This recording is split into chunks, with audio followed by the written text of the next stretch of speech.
दूसरी ये, मैंने कल आपको बताया था नेपाल प्लेन क्रैश के बारे में, एक बहुत ही दिल को कचोट देने वाली कहानी वहाँ से निकल कर सामने आई है। इस प्लेन को जोड़ा रहे थे पायलट केसी, साथ में एक को पायलट थी जिनका नाम अंजू। अंजू की कहानी अपने आप में बेहद दहला देने वाली कहानी है, बल्कि इस कहानी में ये भी पता चलता है कि इंसान प्यार के लिए क्या कुछ कर सकता है। अंजू के पति का नाम दीपक था। दीपक पहले नेपाल के जो आर्मी के चॉपर थे उसको उड़ाया करते थे, बाद में उन्होंने नौकरी छोड़ दी और फिर नेपाल के यति एयरलाइंस के साथ उन्होंने कॉन्ट्रैक्ट साइन किया और यति एयरलाइंस के पायलट बन गए और वो प्लेन उड़ाया करते थे। और अंजू तब हाउसवाइफ थी। 2006 में ऐसी एक प्लेन, पैसेंजर प्लेन को लेकर वो उड़ रहे थे और बिल्कुल एयरपोर्ट के करीब थे। वो दूसरा एयरपोर्ट था नेपाल में ही, और जस्ट लैंड करने वाले थे, लेकिन ठीक लैंडिंग से पहले प्लेन क्रैश कर गया और पायलट दीपक की उस प्लेन क्रैश में मौत हो गई। मौत के बाद एयरलाइंस कंपनी की तरफ से कुछ पैसे मुआवजे मिले। अंजू ने उस पैसे से अब एविएशन की पढ़ाई की, वो पायलट बनी, क्योंकि वो अपने पति से बेहद इंस्पायर्ड थी और बहुत प्यार करती थी। तो उसे लगा, उसके घर वालों ने ये भी कहा तुम इंडिया चली जाओ, पढ़ो लिखो, वहाँ कुछ और करो, ध्यान थोड़ा सा अलग होगा। उसने कहा नहीं, मैं भी पायलट बनूंगी। और पति के मौत के बाद जो मुआवजे की रकम मिली उससे उसने पायलट की पढ़ाई की, फिर उसने क्वालिफाई किया, कॉमर्शियल पायलट का लाइसेंस मिला और नसीब देखे कि फिर उसी यति एयरलाइंस में उसने नौकरी ज्वाइन की जिसमें कभी उसका हस्बैंड दीपक था। और उसके बाद करीब 19 या 29,000 घंटे की अब तक उड़ान भर चुकी थी और अब शायद कुछ वक्त के बाद ही उसे फुल फ्लेज पायलट बनकर प्लेन को उड़ाने का मौका मिलता। अभी तक वो को पायलट थी और शायद अगले कुछ महीने में ही वो फुल फ्लेज पायलट होती।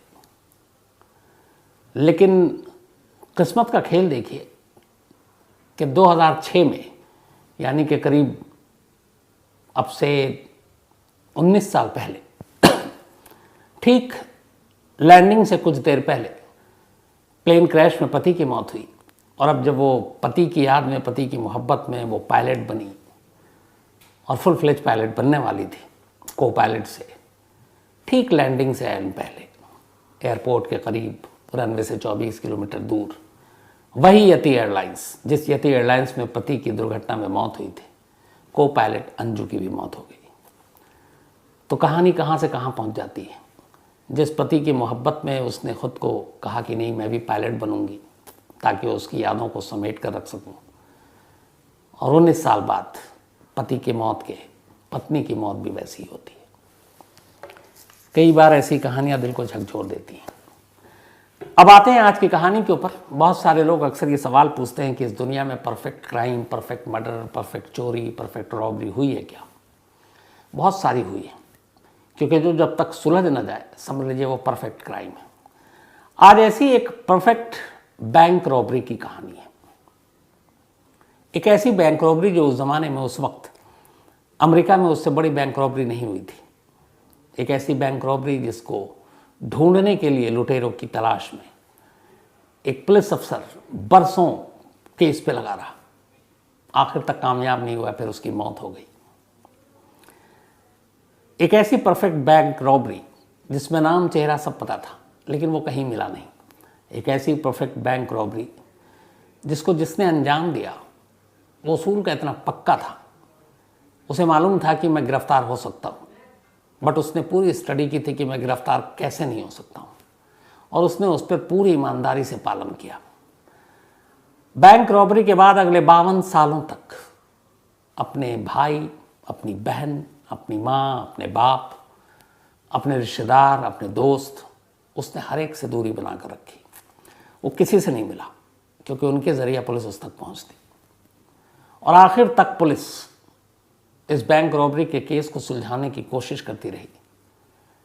लेकिन उस लुटेरे ने जब तक चाहा पुलिस कामयाब नहीं हुई, और फिर जब उसकी मर्जी हुई तब उसने इस बैंक रॉबरी की कहानी खोली।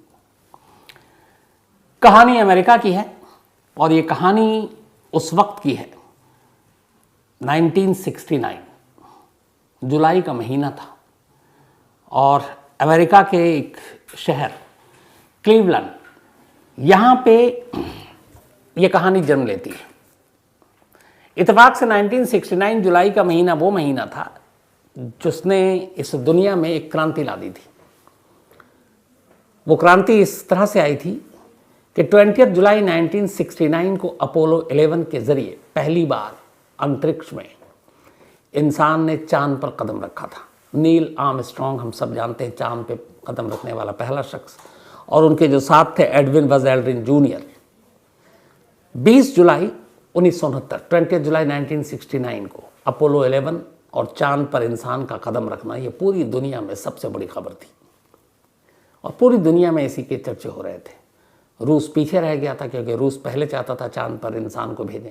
इससे पहले बाकी बिना इंसान के तो कई गए वहाँ पे, लेकिन इंसान ने पहली बार कदम रखा जुलाई 1969 में, 20 जुलाई, वो भी रात के, अगर उससे कहें तो 20 या 8:17 पर, बल्कि 8:17 हो रहे थे जब नील आर्मस्ट्रॉन्ग ने चांद पर कदम रखा था। तो पूरी दुनिया के साथ साथ अमेरिका अपनी इस कामयाबी पर बहुत खुश था और हर जगह अपोलो 11, नील आर्मस्ट्रॉन्ग, चांद पर इंसान के पहुंचने की खबर चल रही थी। और उसी खबर के बीच में चुपचाप से एक और खबर आती है और चांद पे पहुंचने की खबर इतनी बड़ी थी कि यह खबर दब जाती है। हालांकि अमेरिका के इतिहास में उस वक्त बहुत बड़ी खबर होती अगर ये नील आर्मस्ट्रॉन्ग उस वक्त चांद पे उसी हफ्ते न पहुंचे होते। खबर थी अमेरिका के एक बैंक की रॉबरी की, क्लीवलैंड। यहाँ पे एक बैंक, और इस बैंक का नाम था, बल्कि ये ओहियो में है, society national bank, Ohio society national bank इसका नाम था। इस बैंक में एक 20 साल का नौजवान काम करता था खजांची के तौर पर, टेलर के तौर पर। उसका नाम था टेड कॉर्नॉट। टेड ने जस्ट पिछले महीने यानी कि जून 69 में अपना 20वां बर्थडे मनाया था। बैंक में एक टेलर के तौर पर काम कर रहा था। पढ़ने लिखने में बहुत होशियार था, बचपन से, स्कूल कॉलेज सबसे, और उसकी नौकरी ठीक ठाक चल रही थी। 1968 में एक फिल्म आई थी। उस फिल्म का नाम था द थॉमस क्राउन अफेयर। ये फिल्म एक बैंक रॉबरी के ऊपर बेस्ड थी और उस पर दिखाया गया था कि कैसे बैंक रॉबरी होती है और रॉबरी के बाद कैसे पुलिस को चकमा देते हैं रॉबर्स और कैसे अपने आप को छुपाते हैं। ये फिल्म कई बार देखी थी टेड ने। इस फिल्म का उसके ऊपर बड़ा असर हुआ क्योंकि वो भी एक बैंक में काम करता था, खजांची था बैंक का, पैसों के लेन देन। करीब 10 बार उसने ये फिल्म देखी होगी। इसी के बाद जुलाई 1969 का महीना आता है और मन ही मन वो तय कर लेता है इस फिल्म को देखकर कि वो अपने ही बैंक में डाका डालेगा। लेकिन इस फिल्म से ही इंस्पायर होकर उसने कई चीज़ें की, बहुत उसने रैकी की, हर एंगल से सोचा। जैसे मनी हाइस्ट आपने देखी होगी कि पकड़े जाएं तो ये करना, बच जाएं तो ये करना, क्राइम के बाद ये करना है। तो उसने इस फिल्म को देखने के बाद हर पहलू से पहले सोचना शुरू किया और पहला उसूल उसका ये था कि इस पूरी साजिश में वो अकेला होगा, क्योंकि एक से ज़्यादा हो तो राज खुलने का डर हमेशा बना रहता है। तो उसने अकेले इस साजिश को रची और इसके ऊपर सारी चीज़ों पर प्लान करना शुरू किया। न सिर्फ ये कि कैसे बैंक लूटना है, बल्कि ये भी कि लूटने के बाद उसे क्या क्या करना है। जुलाई 1969 को आखिरकार एक दिन, एक शाम को वो बैंक से निकलता है। खाकी रंग के बड़े बड़े एनवेलप थे बैंक के। वो एनवेलप लेकर वो बैंक से बाहर आता है। फ्राइडे का दिन था उस दिन, सैटरडे और संडे बैंक बंद होता है। तो बैंक जैसे ही बंद होने वाला था, वो बड़े बड़े एनवेलप, और इससे कुछ दिन पहले से वो लगातार कुछ एनवेलप लेकर निकल रहा था बैंक से। तो 1-2 बार जो गार्ड और सिक्योरिटी होते हैं तो उन्होंने एनवेलप के बारे में पूछा भी, देखा भी। तो उसमें कुछ अखबार, कुछ पेपर्स, वेस्ट पेपर ये होते थे। तो उन्हें पता था कि ये वेस्ट पेपर ले जाता है, पढ़ने लिखने वाला लड़का है, नौजवान है। कुछ बुक्स होते थे वो ले जाता था पुराने। तो लगातार कुछ खाकी रंग के लिफाफे लेकर जाया करता था। फ्राइडे जुलाई 1969 की ऐसी एक तारीख पर भी वो ऐसे ही बड़े बड़े लिफाफे लेकर बैंक से निकला, घर पहुंचा। शाम को बैंक बंद, सैटरडे संडे बंद, मंडे सुबह बैंक खुला। बैंक के मैनेजर ने जब वॉल्ट में जाकर जहाँ सारे पैसे होते हैं, शुरू किया कि अब लोग आएंगे कस्टमर। तो मैनेजर के पैरों तले से ज़मीन खिसक गई, पैसे थे नहीं तिजोरी में, खाली थे। कुल मिलाकर उस वक्त उस दौर में उस बैंक में बाकी मंडे को आने थे $2,15,000 रखे हुए थे, $2,15,000। अगर आज के दौर में उसकी कीमत उस डॉलर की गिने तो $1.6 मिलियन। पैसे गायब। बैंक के मैनेजर ने फौरन अलार्म बजाया, पुलिस को खबर दी गई। अब ये हुआ कि फ्राइडे को ये गायब हुआ है, सैटरडे संडे बैंक बंद। पता चला सैटरडे संडे को कोई आया भी नहीं बैंक में कि किसी ने सेंध मारी हो। फिर तो ये कि जो भी हुआ फ्राइडे की शाम को ही हुआ है और बैंक जब तक खुला उसी वक्त हुआ है। तो अब ये भी है कि किसी अंदर के आदमी का हाथ होगा। अब सारे बैंक स्टाफ को एक एक करके बुलाया गया, उनसे पूछताछ शुरू हुई। पूरा का पूरा बैंक स्टाफ बैंक के अंदर मौजूद था सिवाय एक के, और वो था टेड कॉर्नॉट, 20 साल का नौजवान।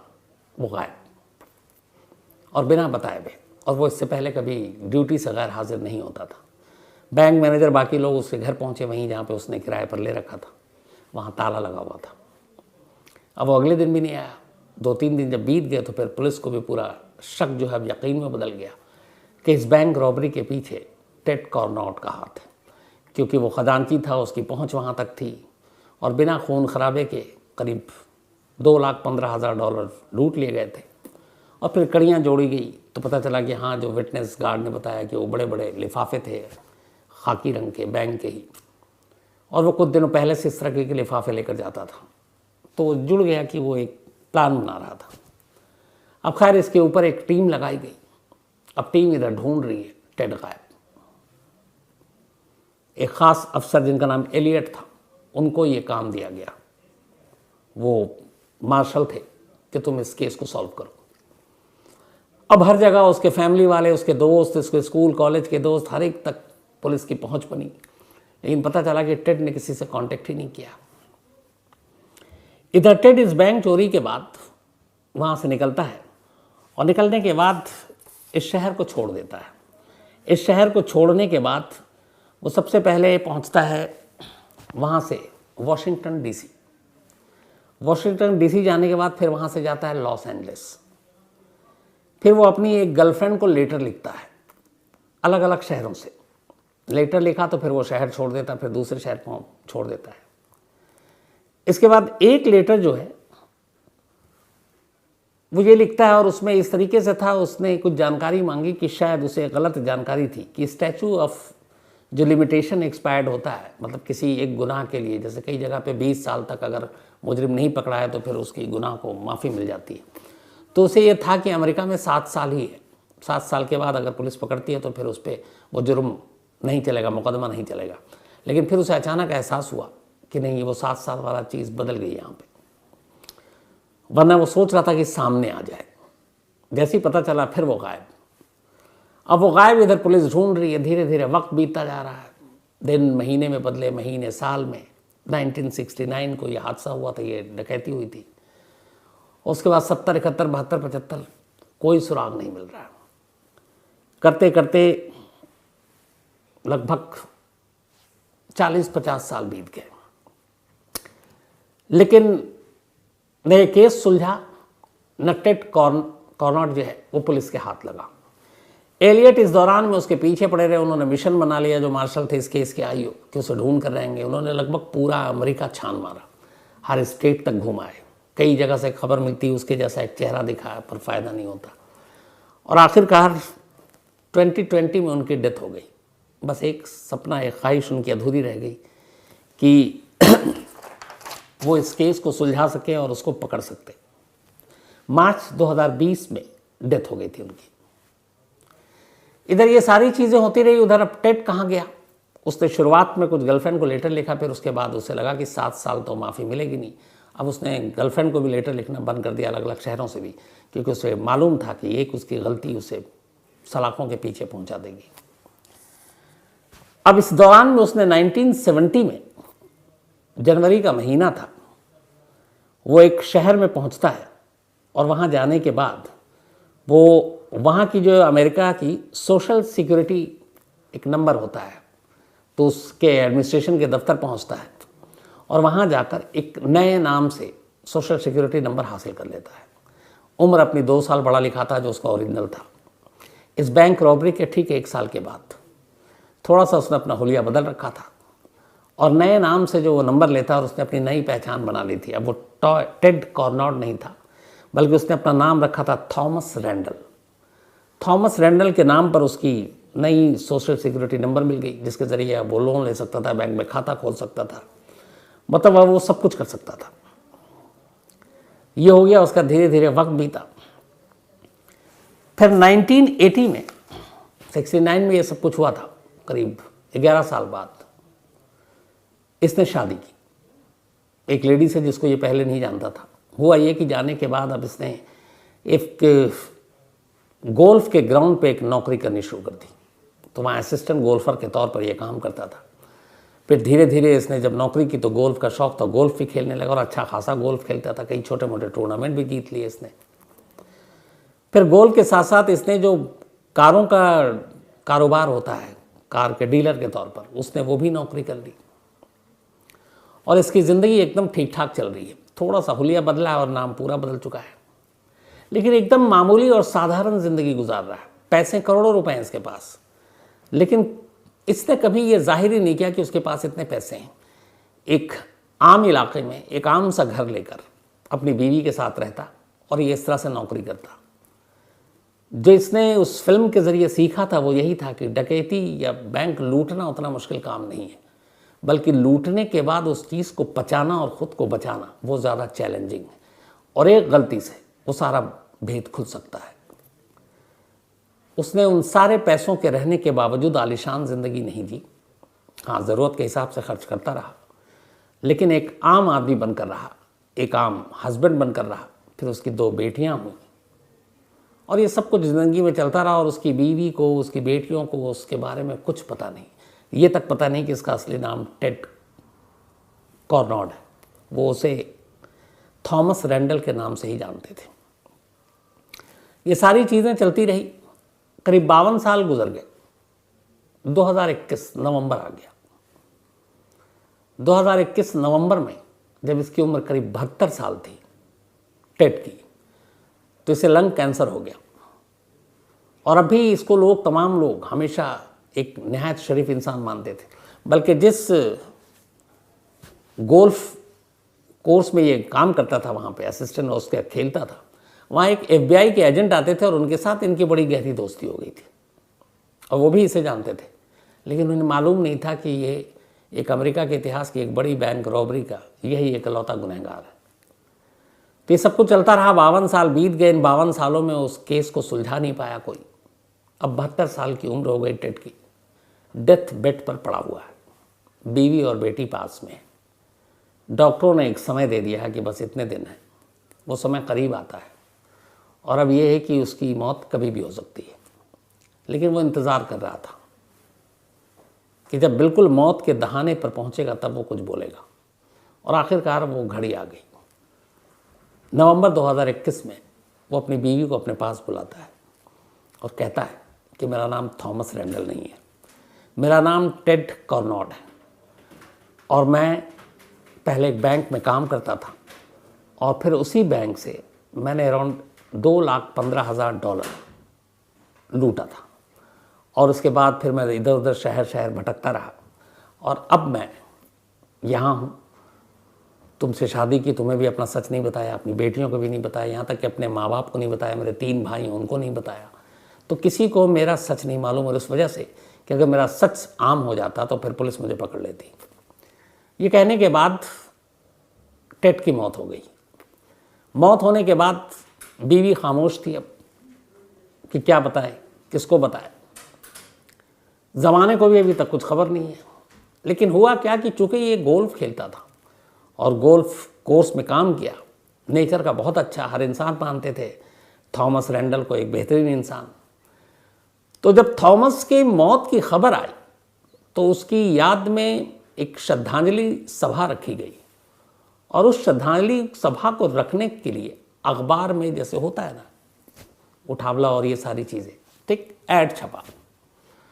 उस ऐड में बस गलती ये हुई कि फैमिली की तरफ से थॉमस रैंडल की करीब 40-45 साल पुरानी एक तस्वीर अखबार में दे दी गई।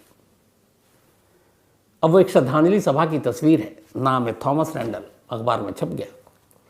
उधर अखबार में छपा, इधर जो पुलिस की टीम अब तक इस केस को सॉल्व नहीं कर पाई थी और हर हफ्ते इसकी रिव्यू मीटिंग भी होती थी अनसॉल्व केसेस की, उनमें से उस जमाने के एक सीनियर पुलिस अफसर एलियट की तो डेथ हो गई थी।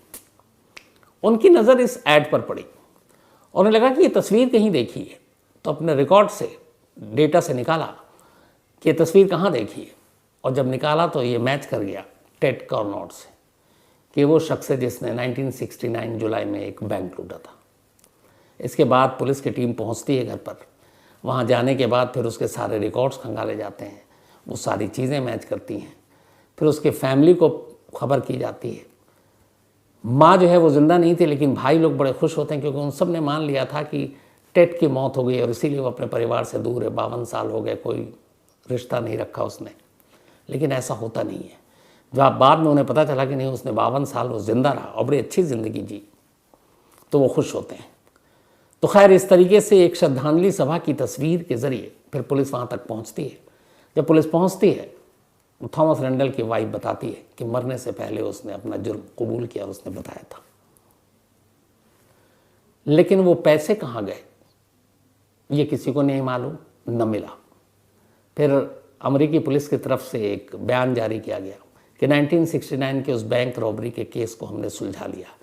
उसको लेकर ट्वीट भी किया गया जिस पे बड़े सारे लोगों ने कमेंट्स किए कि आपने क्या सुलझाया। उस मरते हुए शख्स ने खुद ही ये कबूल किया। अगर वो कबूल ना करता तो आपको पता भी ना चलता। तो आखिरकार 52 साल तक जो एक राज था, शायद वो कभी ना खुलता अगर मरने वाले ने खुद ना बोला होता। तो टेड ने मौत से पहले ये सच बताया और तब ये ज़माने के सामने आया, तो कायदे से इसे कह सकते हैं कि एक परफेक्ट बैंक रॉबरी थी, क्योंकि जिसने रॉबरी की उसका जब मन किया तभी उसने ये राज उगला, और ऐसे वक्त में उगला कि उसके बाद कानून, पुलिस भी कोई उसका कुछ नहीं कर सकती थी, क्योंकि वो खुद अब मरने जा रहा था। तो मौत हो गई, लेकिन 52 साल में इसके बाद ये केस अब हमेशा के लिए क्लोज कर दिया गया। लेकिन वो पैसे कहाँ गए, उसका इस्तेमाल कैसे किया टेड ने, किन किन लोगों पे खर्चा किया, ये आज भी एक राज है। और उनमें से एक भी पाई पुलिस ने बरामद नहीं किया, क्योंकि बाकी जब चीज़ें देखी गई तो वो एक नॉर्मल लाइफ जीता था। उसकी बीवी बेटी ने वहाँ पे जो है लोन ले रखे थे, तो इसके ज़रिए आप प्रॉपर्टी को भी सीज़ नहीं कर सकते हैं। तो वो सारी चीज़ें, कोई ऐसा सबूत मिला नहीं और आखिरकार पुलिस को केस क्लोज करना पड़ा। लेकिन इसके साथ कि ये पैसे जो है उसका सोर्स, उसका खर्च कहाँ हुआ, पुलिस को नहीं मालूम।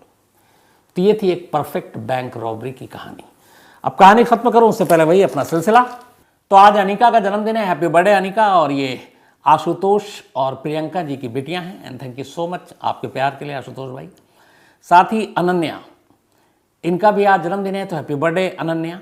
और ये पूजा और कस्तूरी इन्होंने भेजा है। साथ ही प्रभात श्रीवास्तव, इनका भी आज जन्मदिन है, happy birthday Prabhat, thank you so much आपके स्माइल और प्यार के लिए भी। रुचिका दवे, इनका भी आज जन्मदिन है, तो हैप्पी बर्थडे रुचिका। और कुलदीप बिश्नोई ने भेजा है। साथ ही प्रीति मंडल का भी आज जन्मदिन है, तो हैप्पी बर्थडे प्रीति। और प्रकाश ने भेजा है। इसके अलावा युवराज विक्रम सिंह अयोध्या से हैं और इनका भी आज जन्मदिन है, तो हैप्पी बर्थडे युवराज। साथ ही नेहा भाईक, इनका भी आज जन्मदिन है, तो हैप्पी बर्थडे नेहा। और ये अश्वनी की बिटिया हैं और 15 को था इनका, तो belated happy birthday Neha. And 12th का एग्ज़ाम भी है, तो ऑल द बेस्ट, अच्छे से पढ़ाई करो, मेहनत करो। साथ ही अमन सक्सेना और उन्नति सक्सेना, इन दोनों का भी आज जन्मदिन है, तो आप दोनों को बहुत बहुत बधाई, अमन जी और उन्नति। और ये मंगल सक्सेना ने भेजा है। इसके अलावा सुलोचना अधिकारी का भी आज जन्मदिन है, तो हैप्पी बर्थडे सुलोचना जी। और ये सूरज हैं, उन्होंने भेजा है न्यूयॉर्क से, बल्कि इनका 16 को था, तो रिलेटेड हैप्पी बर्थडे सुलोचना जी। गणपत चौधरी, इनका भी जन्मदिन है, गुजरात से हैं, हैप्पी बर्थडे गणपत भाई।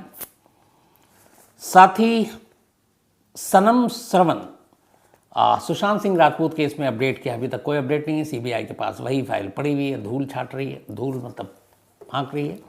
और देखिए कब सीबीआई देती है इसको खोलकर कि इसमें क्या है। सुहेल शेख भिवंडी से हैं, थैंक यू सो मच आपके मेल के लिए। इसके अलावा अशरफ लखानी और ये इस वक्त हैदराबाद में है शायद। इन्होंने कुछ लिखा है अशरफ लखानी साहब ने, नहीं, इन्होंने ये कहा है, लिखा है कि जब किसी केस का फैसला होता है तो लोग लोअर कोर्ट के बाद फिर हाई कोर्ट, फिर सुप्रीम कोर्ट, तो लोअर कोर्ट को हटा दें या तो सीधे हाई कोर्ट जाएं या फिर सीधे सुप्रीम कोर्ट। तो ऐसा दस्तूर है नहीं। हमारे यहाँ 3 तरह के कोर्ट हैं। मुकदमे की कार्रवाई हमेशा लोअर यानी निचली अदालत से शुरू होता है, फिर उसके फैसले के खिलाफ आपकी मर्जी हो तो आप हाई कोर्ट जाएंगे और उसके फैसले के खिलाफ सुप्रीम कोर्ट। तो आपको इन 3 अदालतों के चक्कर किसी भी केस में काटने ही पड़ेंगे। और उसकी वजह ये भी है कि एक अदालत से गलती हो सकती है, 2 से हो सकती है, बट हो सकता है तीसरी सुधार दे। अब कई लोग कहते हैं तीनों ही गलती कर देता है, तो उसमें बारे में मैं क्या कह सकता हूँ। लेकिन बनाया इसीलिए गया है दस्तूर, और मुझे लगता है सही भी है कि अलग अलग अदालतें हैं, ताकि अगर एक से गलती हो तो दूसरा उसको सुधार ले। डॉक्टर करण अरोड़ा, अंकिता भंडारी केस में क्या है, अभी तक कुछ अपडेट नहीं है। जैसी होगा मैं आपको ज़रूर दूंगा। विकास सक्सेना ने कहानी की फरमाइश की है। इसके अलावा अक्षय बालापुरे, ये एक किसान हैं और अकलूस से हैं, महाराष्ट्र से, और इन्होंने कहा कि मैंने सारी कहानियाँ सुन ली। पहले मैं 5-5, 6-6 सुनता था, अब सारे एपिसोड पूरे हो गए और अब मैं डेली एक ही कहानी सुन पाऊँगा, क्या करूँ। तो अब मेरी मजबूरी है कि एक ही कहानी सुना पाता हूँ अक्षय भाई, तो इसी से काम चला लीजिए आप, बाकी काम पे ध्यान दे दीजिए। और कभी मौका मिला तो आपसे ज़रूर मिलने आऊँगा उधर आपके खेत में, तो पता भी आप भेज दीजिएगा मेल पे। इसके अलावा मिनहाजुद्दीन बारभिया हैं और ये फ़िलहाल वैसे असम के हैं लेकिन हैदराबाद में रहते हैं, और इनके तमाम दोस्त भी कहानियाँ सुनते हैं। तो मिनहाजुद्दीन साहब, थैंक यू सो मच आपके इस प्यार के लिए। आप अपने तमाम दोस्तों को भी मेरा शुक्रिया, थैंक यू बोलिएगा। साथ ही मोहम्मद एमाल शम्स, यह अफ़गानिस्तान से है, और thank you so much Emal Shams साहब आपके इस मेल प्यार के लिए। और ऊपर वाले से यही दुआ है कि आपके फादर हमेशा अच्छे रहें, सेहतमंद रहें। एक और हमारे सांगा देव भाटीकरे जी, ये और इनके बेटे दोनों साथ कहानी सुनते थे, और मुझे बड़ा अफसोस है आज ये जो इन्होंने मेल भेजा है। लास्ट टू लास्ट संडे शायद इनके बेटे की डेथ हो गई, शुभम नाम है, और वो इन्होंने कहा कि कई बार हम लोग साथ कहानी सुनते थे और वो चाहता था कि मैं नाम लूँ उसका, तो मुझे ऐसी खबर की उम्मीद नहीं थी। तो सांगदेव साहब, एक तो ऊपर वाला आपको हौसला दे और शुभम को, उसकी आत्मा को शांति दे, बस यही कह सकता हूँ। मुझे बड़ा अफसोस है ये खबर सुनकर। ऊपर वाला आप सबको अच्छा रखे, खुश रखे, सेहत दे, यही मेरी दुआ है। तो आज इतना ही। अब आपसे मुलाकात होगी कल रात 9 बजे, तब तक अपना ख्याल रखिएगा। Thank you very much.